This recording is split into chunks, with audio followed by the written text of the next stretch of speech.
இந்த one plus 15க்கு நிறைய பேர் ஆவலாக இருக்கீங்க அப்படிங்கிறது தெரியும்.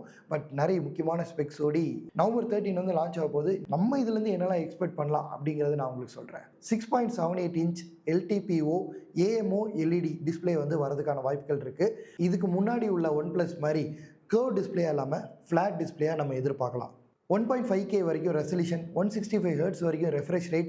இந்த ஒன் ப்ளஸ் 15ஓட ப்ராசர் வந்து பார்த்தீங்கன்னா குவால்காம் ஸ்னாப்டிராகன் 888 Gen 5 3nm சிப்செட்டோடு தான் வருது.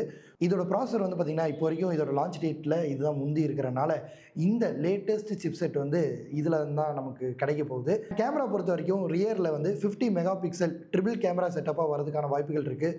White, ultra wide and telephoto அப்படின்னு. ஃப்ரண்ட் பொறுத்த வரைக்கும் 32 மெகா பிக்சல் வரைக்கும் வரதுக்கான வாய்ப்புகள் இருக்குது.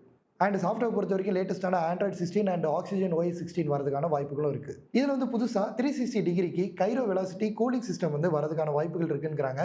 இது நீங்கள் வந்து எக்ஸ்டென்சிவாக ஒரு ஒர்க்ஸ்லாம் பண்ணுறீங்க, ஒரு பீக் பெர்ஃபார்மன்ஸ் வேணும் அப்படிங்கிற பட்சத்தில் இந்த கூலிங் வந்து அதோட வேலையை பார்த்துக்கிட்டு உங்கள் ப்ராசஸர் வந்து கூலாகவே வச்சுக்கும். நீங்கள் கேம்லாம் விளாட்றீங்க, அப்போ ஹீட் ஆகாமல் இருக்கிறதும் சரி, வந்து எவ்வளோ பவர் பேக்டாகவும் ஒர்க் பண்ணலாம். அண்ட் பேட்டரி பொறுத்த வரைக்கும் 7300 mAh பேட்டரியும் 120 வாட்ஸுக்கு ஒயர்ட் சார்ஜிங்கும் அண்ட் 50 வாட்ஸுக்கு ஒயர்லெஸ் சார்ஜிங்கும் வரதுக்கான வாய்ப்புகள் இருக்குது. அண்ட் ரேட்டிங் பொறுத்த வரைக்கும் 66, 68, 69, 69K அப்படின்னு சொல்லி டஸ்ட் அண்ட் வாட்டரில் வந்து பயங்கரமான ஒரு ரெசிஸ்டன்ஸ் வந்து கொடுத்துருக்காங்க.